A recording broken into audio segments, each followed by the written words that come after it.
ওকে, এবার আমরা দেখব পিরিয়ডিক প্রপার্টিজ। সেটা কি কি? যে পর্যায়বৃত্ত যে ধর্মগুলো আছে, সেটা পর্যায়বৃত্ত ধর্ম 6 ধরনের আছে। একটা হচ্ছে ধাতব ধর্ম, অধাতব ধর্ম, দেন হচ্ছে পারমাণবিক ব্যাসার্ধ বা পরমাণুর আকার, আয়নীকরণ শক্তি, ইলেকট্রন আসক্তি এবং তড়িৎ ঋণাত্মকতা। ওকে, তাহলে ফার্স্টে আমরা চলে যাই ধাতব ধর্ম বা মেটালিক প্রপার্টি। সেটা কি? ধাতব ধর্ম মানে কি? যেটা হচ্ছে একটা ধাতুর ধর্ম, তাই তো? তা আমরা কোনো কিছু ধাতু সেটা আমরা কিভাবে চিনি, বা আগে ইউজুয়ালি আমরা কিভাবে সচরাচর আমরা কিভাবে চিনি? যেটা হচ্ছে ধাতু থাকে,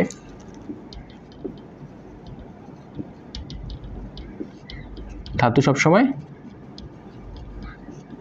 চকচক করে, আবার ধাতুকে যদি তুমি আঘাত করো তাহলে ধাতব শব্দ হয়, মানে ঠন ঠন ঢপ ঢপ একটা শব্দ হবে।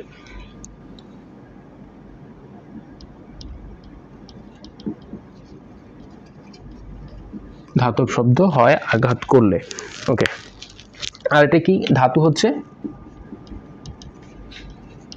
বিদ্যুৎ পরিবাহী বা বিদ্যুৎ পরিবহন করে, বিদ্যুৎ বা তাপ দুইটা পরিবাহী। ওকে, এটা তো আমরা জানি যে নর্মাল ধাতুর বৈশিষ্ট্য। বাট এখন যদি আমরা পর্যায় সারণীর ক্ষেত্রে বলি তাহলে কি, যে এই যে সকল মৌলগুলা ইলেকট্রন ত্যাগ করে ধনাত্মক আয়নে পরিণত হয় সেটাই হচ্ছে তাদের ধাতব ধর্ম। ওকে, তো এরকম একটা কি হতে পারে? লিথিয়ামের কথা যদি চিন্তা করি, লিথিয়াম কি করে? একটা ইলেকট্রন ত্যাগ করে লিথিয়াম প্লাস আয়নে পরিণত হয়। তাহলে কথাটা কেমন হবে? যে মৌলগুলো তাদের একটা ইলেকট্রন বা তাদের ইলেকট্রন ত্যাগ করে ধনাত্মক আয়নে পরিণত হওয়াটাই তাদের ধাতব ধর্ম। সোডিয়াম একটা ইলেকট্রন ত্যাগ করে ধনাত্মক আয়নে পরিণত হয়। অ্যালুমিনিয়াম 3টা ইলেকট্রন ত্যাগ করে তারপর Al3+ আয়নে পরিণত হয়। এটা গেল আমাদের ধাতব ধর্ম। এরপর হচ্ছে অধাতব ধর্ম। অধাতব ধর্ম কি? অধাতব ধর্ম হচ্ছে অধাতুর ধর্ম। অধাতুর ধর্ম কি? অধাতু হচ্ছে এই যে ধাতুর ইলেকট্রন যে ত্যাগ করে, সেই ত্যাগ করা ইলেকট্রনটা অধাতু গ্রহণ করে কি করে? গ্রহণ করে ঋণাত্মক আয়নে পরিণত হয়।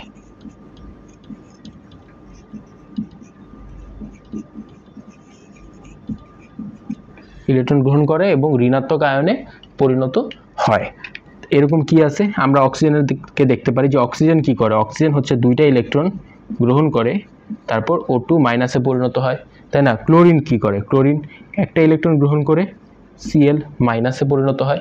এগুলো হচ্ছে এইসব মৌলগুলা যে ধর্ম প্রদর্শন করে সেটা হচ্ছে অধাতব ধর্ম, আর এইসব মৌলগুলা যে ধর্ম প্রদর্শন করে সেটা হচ্ছে ধাতব ধর্ম।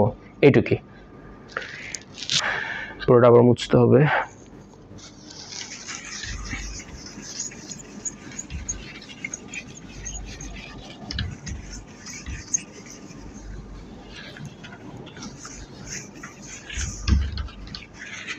এবার হচ্ছে পারমাণবিক আকার বা পারমাণবিক ব্যাসার্ধ।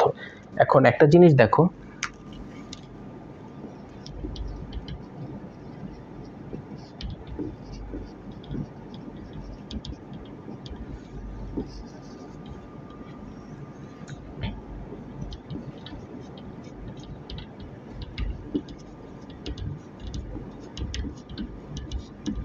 বাম থেকে ডানে মানে কি? বামের মৌলগুলা থেকে ডানের মৌল। এখন আমরা বামের একটা মৌল নিই। বামের মৌল একটা কি হতে পারে? আমরা সোডিয়ামের কথা চিন্তা করি। সোডিয়াম আমরা জানি সোডিয়াম হচ্ছে 11। 1 2 3 4 5 6 7 8 9 10, বাইরে একটা ইলেকট্রন আছে 11। এটা হচ্ছে আমাদের সোডিয়ামের ইলেকট্রন বিন্যাস।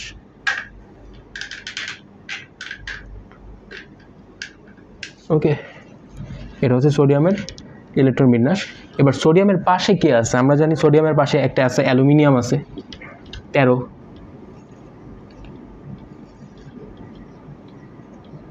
সব কিন্তু সেম, খালি অ্যালুমিনিয়ামের দেখো ইলেকট্রন সংখ্যাটা সোডিয়ামের থেকে 2টা বেশি। সোডিয়ামের ছিল একটা, অ্যালুমিনিয়ামের আছে 3টা। অ্যালুমিনিয়ামের আরও ডান দিকে যাও, 17 নম্বর মৌল পাবা ক্লোরিন।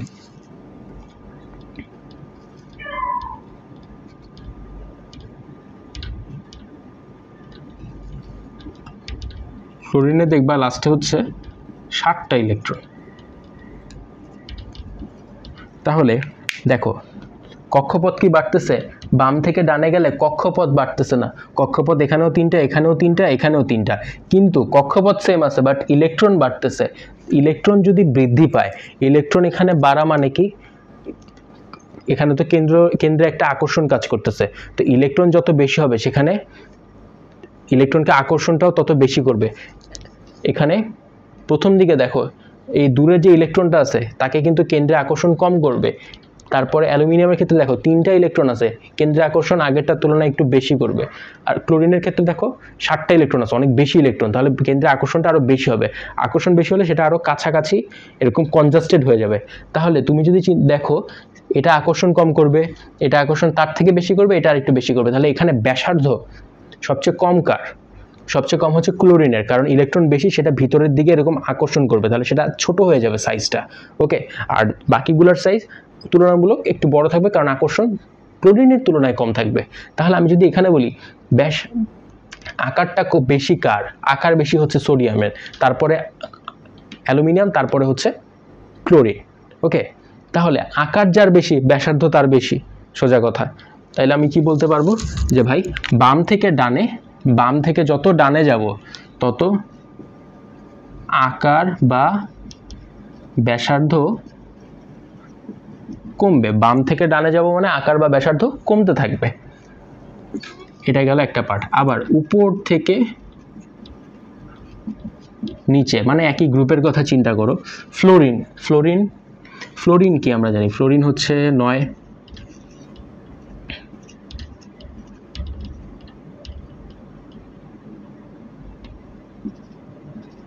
দেখো এখানে ফ্লোরিন 9টা ইলেকট্রন আছে, আর এটা হচ্ছে ক্লোরিন। ফ্লোরিনের পরেই তো গ্রুপের মধ্যে ক্লোরিন আছে, তাই না? এখন আমি আর ক্লোরিন লিখলাম না, এটা এখানেই আছে, এটা দিয়ে বুঝাই যে ফ্লোরিনের ক্ষেত্রে দেখো কয়টা কক্ষপথ, 2টা, ইলেকট্রন আছে বাইরে, আচ্ছা টোটাল ইলেকট্রন আছে 9টা। কিন্তু আবার ক্লোরিনের ক্ষেত্রে দেখো কক্ষপথ কিন্তু একটা বেড়ে গেছে, কক্ষপথ বেড়ে গেছে। কক্ষপথ বেড়ে গেছে মানেই কি, এটার সাইজ অলরেডি বড় হয়ে গেছে, আকর্ষণ একটু কমে গেছে তুলনামূলক, তাই না? তো যার কক্ষপথ বেশি তার কি হবে, ব্যাসার্ধ বেশি। তাহলে উপর থেকে নিচে যত নামবা তত আকার বা ব্যাসার্ধ যেটাই বলো না কেন সেটা বাড়বে। উপর থেকে নিচে পারমাণবিক আকার বা পারমাণবিক ব্যাসার্ধ বাড়বে, আর বাম থেকে ডানে পারমাণবিক আকার বা পারমাণবিক ব্যাসার্ধ কমতে থাকবে।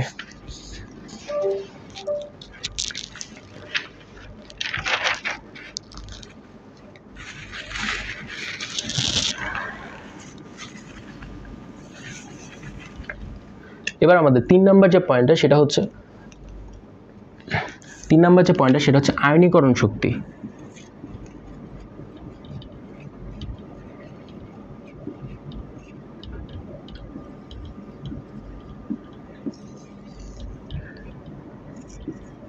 আয়নীকরণ শক্তিটা হচ্ছে গ্যাসীয় অবস্থায় কোনো মৌলের 1 মোল গ্যাসীয় পরমাণু থেকে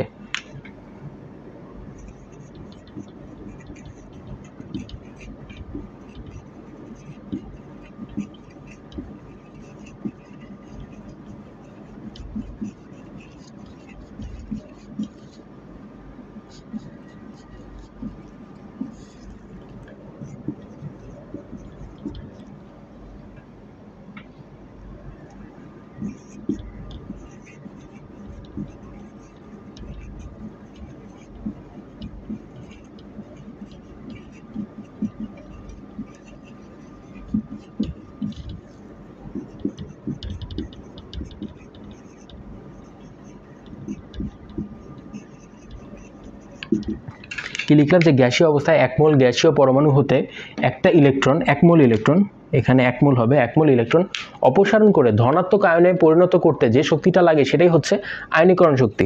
তো আয়নীকরণ শক্তিটা আমরা আরেকভাবে চিন্তা করতে পারি, সেটা হচ্ছে দেখো সোডিয়াম নেই, সোডিয়াম, ম্যাগনেসিয়াম, সিলিকন। সোডিয়ামের পারমাণবিক সংখ্যা 11, ম্যাগনেসিয়ামের 12, সিলিকনের 14। ওকে, এবার দেখো কি বলছে, 1 মোল গ্যাসীয় অবস্থায় 1 মোল গ্যাসীয় পরমাণু থেকে ইলেকট্রন যার কাছ থেকে বেশি ইজিলি সরানো যাবে, তাই তো? সরানোর শক্তিটাই হচ্ছে আয়নীকরণ শক্তি। এখন সোডিয়ামের বাইরে আছে একটা ইলেকট্রন, তাই তো? ইলেকট্রন বিন্যাস করলে সেটা দেখতে পারবো, এই যে এখানে যেরকম আছে বাইরে আছে একটা ইলেকট্রন। ম্যাগনেসিয়ামের আছে বাইরে 2টা ইলেকট্রন, সিলিকনের আছে বাইরে 4টা ইলেকট্রন।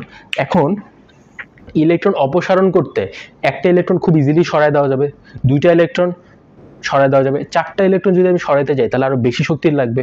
তাহলে এখানে যদি আমি বলি আয়নীকরণ শক্তি কার বেশি, সিলিকনের আয়নীকরণ শক্তি বেশি, কারণ সিলিকনের বাইরে ইলেকট্রন সংখ্যা বেশি। এটা অপসারণ করে যদি আমরা সিলিকনকে ধনাত্মক আয়নে পরিণত করতে চাই তাহলে বেশি পরিমাণ শক্তি লাগবে, তাহলে আয়নীকরণ শক্তি সিলিকনের বেশি। সেই তুলনায় এখানে যদি আমরা বলি সবচেয়ে কম, এই তিনটার মধ্যে সবচেয়ে কম আয়নীকরণ শক্তি কার, সেটা হচ্ছে সোডিয়ামের। সোডিয়ামের বাইরে একটা ইলেকট্রন আছে, সেই একটা ইলেকট্রনকে আমরা খুব ইজিলি সরাই দিতে পারবো। ওকে, তাহলে এখান থেকে আমরা বুঝতে পারলাম যে আয়নীকরণ শক্তি, এটা খাতার মধ্যে লিখে রাখো, আমি আর এখানে বোর্ডে লিখতেছি না, যে আয়নীকরণ শক্তি সবচেয়ে বেশি হচ্ছে সিলিকনের। কারণ কি, ইজিলি সরানো যায় না, সরাইতে বেশি শক্তির প্রয়োজন হয়। আর সোডিয়ামের ক্ষেত্রে কি হয়, খুব ইজিলি তুমি সরাই দিতে পারবে, তাই সবচেয়ে কম আয়নীকরণ শক্তি হচ্ছে সোডিয়ামের।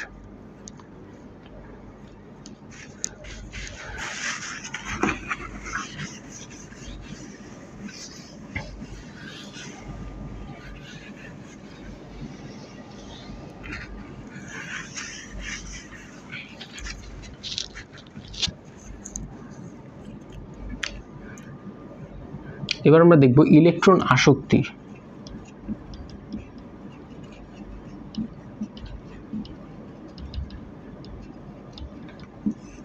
এই আয়নীকরণ শক্তির অপোজিট টার্মই হচ্ছে ইলেকট্রন আসক্তি। আয়নীকরণ শক্তিটা আমরা কি দেখলাম, যে একটা একমোল পরমাণু থেকে যদি আমরা একমোল ইলেকট্রন সরাই দিই, সেটাকে ধনাত্মক আয়নে পরিণত করতে যে শক্তিটা লাগবে।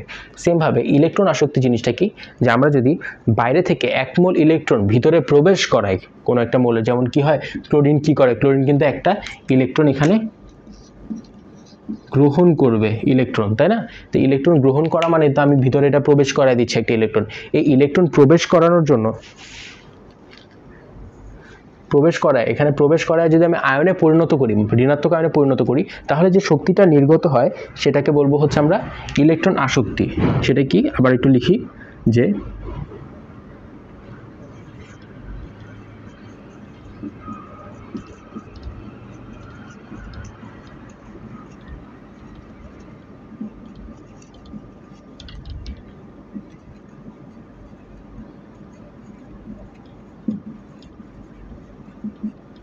একমোল পরমাণুতে একমোল ইলেকট্রন প্রবেশ করাতে যে শক্তি নির্গত হয় সেটাকে আমরা বলতেছি হচ্ছে ইলেকট্রন আসক্তি।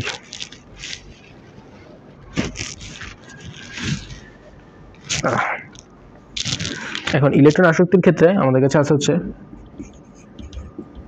বেরিলিয়াম, ক্যালসিয়াম,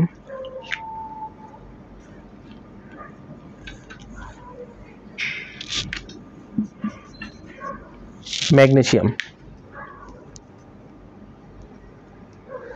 এখন এখানে আমরা জানি বেরিলিয়াম কত, বেরিলিয়াম হচ্ছে 4, ক্যালসিয়াম হচ্ছে 20, ম্যাগনেসিয়াম হচ্ছে 12। এখানে কোনটার মধ্যে আমরা খুব ইজিলি ইলেকট্রন প্রবেশ করায় দিতে পারবো? আমরা বেরিলিয়ামের মধ্যে ইলেকট্রন খুব ইজিলি প্রবেশ করাতে পারবো। আবার যদি আমি চিন্তা করি যে ইলেকট্রন আসক্তি, তুমি এই যে ক্লোরিনের কথা চিন্তা করো, নাইট্রোজেন আর ক্লোরিন। নাইট্রোজেনের সর্বশেষ শক্তি স্তরে কয়টা ইলেকট্রন আছে? ফার্স্টে 2টা, তারপর 1 2 3 4 5, টোটাল হচ্ছে 7টা। আর ক্লোরিনের হচ্ছে বাইরে আছে 7টা। তাহলে এখানে কয়টা প্রবেশ করাবো আমরা? একটা ইলেকট্রন প্রবেশ করাবো। কিন্তু যদি আমি নাইট্রোজেনের মধ্যে প্রবেশ করাতে যাই, আমার কয়টা ইলেকট্রন প্রবেশ করাতে হবে? 3টা ইলেকট্রন প্রবেশ করতে হবে। তাহলে আমি যদি বলি এই নাইট্রোজেন আর ক্লোরিনের মধ্যে কার ইলেকট্রন আসক্তি বেশি, তাহলে আমরা বলবো যে ক্লোরিনের ইলেকট্রন আসক্তি নাইট্রোজেনের তুলনায় বেশি। কারণ কি, তুমি ওটাতে ইলেকট্রন ইজিলি প্রবেশ করাতে পারতেছো, তাহলে যারা বেশি ইলেকট্রন প্রবেশ করাতে পারবা তারই ইলেকট্রন আসক্তি বেশি।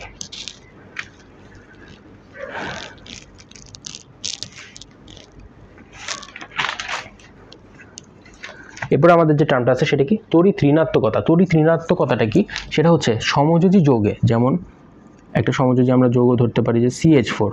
CH4টা কি,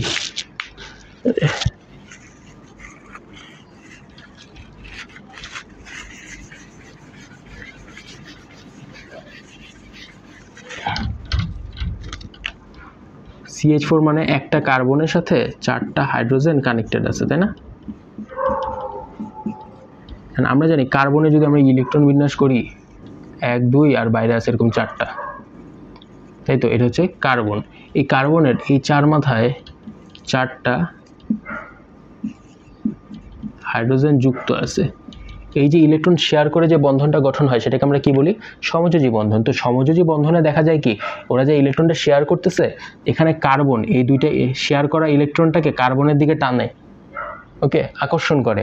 আবার হাইড্রোজেন শেয়ার করা ইলেকট্রন দুইটাকে নিজের দিকে আকর্ষণ করে, দুজনই দুজনের দিকে আকর্ষণ করতেছে। এই যে আকর্ষণটা, সেটাকে আমরা বলতেছি যে সমযোজী বন্ধনে আবদ্ধ অণুতে পরিণত হয়ে যখন এরা এই বন্ধনে থাকা ইলেকট্রনগুলোকে নিজের দিকে আকর্ষণ করে, তখন আমরা সেটাকে বলতেছি হচ্ছে তড়িৎ ঋণাত্মকতা। এখন কথা হচ্ছে, পারমাণবিক ব্যাসার্ধ যদি বাড়ে তাহলে তড়িৎ ঋণাত্মকতা বাড়বে নাকি কমবে?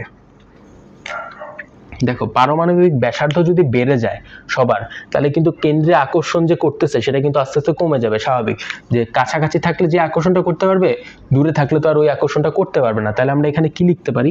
তড়িৎ ঋণাত্মকতার ক্ষেত্রে, এটা একটু খাতায় ঠিক মতো লিখে রাখো, আমি তো উল্টাপাল্টা ভাবে লিখতেছি। তড়িৎ ঋণাত্মকতার ক্ষেত্রে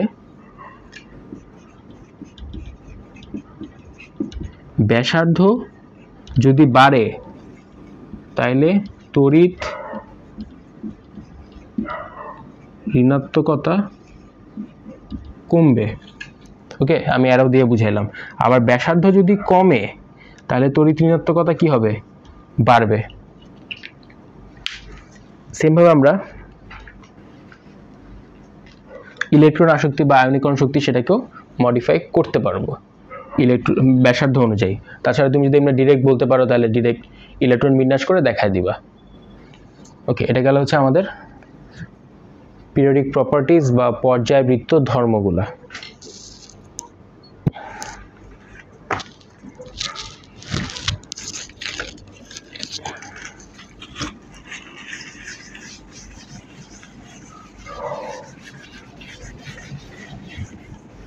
লাস্ট একটা টপিক আছে আমাদের, সেটা হচ্ছে ওকে বিশেষ নাম।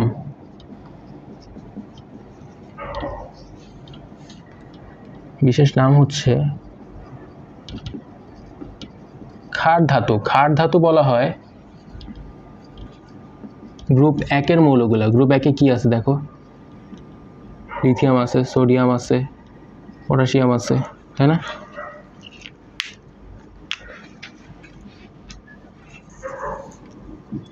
রুবিডিয়াম আছে, সিজিয়াম আছে, তারপর এফআর, এটার নাম জানি কি ছিল, নামটা তো ভুলে গেলাম। যাই হোক, এই যে ইলেকট্রন, এই যে মৌলগুলো আছে, এরা সব হচ্ছে ক্ষার ধাতু। ক্ষার ধাতু কেন? কারণ এটা পানিতে দ্রবীভূত হয়ে, ওরা কি করে, পানিতে দ্রবীভূত হয়ে হাইড্রোজেন গ্যাস, হ্যাঁ, হাইড্রোজেন গ্যাস তৈরি করে। এই জন্য এদেরকে ক্ষার ধাতু বলা হয়। এরপরে গ্রুপ 2 মৃৎক্ষার ধাতু বলা হয়। গ্রুপ 2 এর যে মৌলগুলো আছে তারা হচ্ছে মৃৎক্ষার ধাতু। কেন? কারণ এদেরকে মাটিতে যৌগ হিসেবে পাওয়া যায়, মাটিতে এদেরকে যৌগ হিসেবে পাওয়া যায়। তারপরে আছে হচ্ছে মুদ্রা ধাতু। মুদ্রা ধাতু মানে তো আমরা বুঝতে পারতেছি কয়েনের কথা বলতেছে। এটা কি? এটা হচ্ছে গ্রুপ 11-তে আমাদের 3টা মৌল আছে, সেটা কি? গোল্ড, সিলভার আর হচ্ছে কপার, আই গেস।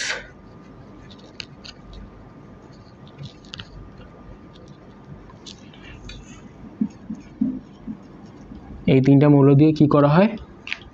কয়েন তৈরি করা হয়, যার কারণে এদেরকে মুদ্রা ধাতু বলা হচ্ছে। এরপরে আছে হচ্ছে হ্যালোজেন মৌল। হ্যালোজেন মৌল হচ্ছে গ্রুপ 17-তে যতগুলা মৌল আছে তাদেরকে হ্যালোজেন মৌল বলে। এই হ্যালোজেন অর্থ কি? হ্যালোজেন অর্থ হচ্ছে লবণ উৎপাদনকারী। আর এর মূল উৎস যদি আমি বলি, মূল উৎস হচ্ছে সামুদ্রিক লবণ। গ্রুপ 17-তে আমাদের কি আছে? ফ্লোরিন, ক্লোরিন, ব্রোমিন, আয়োডিন, অ্যাস্টেটিন, টেনেসিন, এরা সব হচ্ছে লবণ উৎপন্নকারী বা হ্যালোজেন মৌল। এবার আমরা দেখব হচ্ছে নিষ্ক্রিয় মৌল। নিষ্ক্রিয় মৌল আমরা কি জানি, গ্রুপ 18তে যতগুলো মৌল আছে তাদেরকে নিষ্ক্রিয় মৌল বলা হয়। কেন? কারণ গ্রুপ 18তে যে মৌলগুলো আছে তাদের লাস্টে ইলেকট্রন অষ্টক পূর্ণ থাকে, এরা কারোর সাথে ইজিলি বিক্রিয়া করে না, এরা অলরেডি স্থিতিশীল অবস্থায় থাকে, যার কারণে এদেরকে নিষ্ক্রিয় বলা হয়। কারণ ওরা কারোর সাথে ইজিলি ওরা আর বিক্রিয়া করে না, কারণ ওরা নিজেরাই পুরো ফুলফিল। ওকে, তাহলে নিষ্ক্রিয় মৌল কারা? গ্রুপ 18তে যে মৌলগুলো আছে তারা হচ্ছে নিষ্ক্রিয় মৌল। এরপর আরেকটা টার্ম আছে, সেটা হচ্ছে অবস্থান্তর মৌল।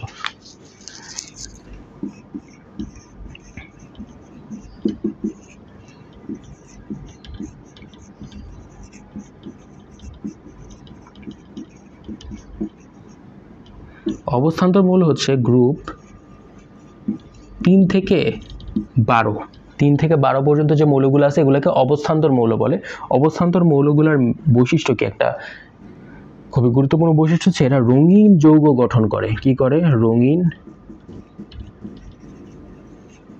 যৌগ গঠন করে। ওকে, আরেকটা জিনিস খেয়াল করবা যে এদের হচ্ছে ডি অরবিটালটা পুরোপুরি পূর্ণ থাকে না, মানে 10টা পূর্ণ থাকে না, 1 থেকে 9 পর্যন্ত থাকে। এটা আমরা একটু পরে দেখতেছি, বাট আপাতত এটা হচ্ছে আমাদের একটা বৈশিষ্ট্য গেল।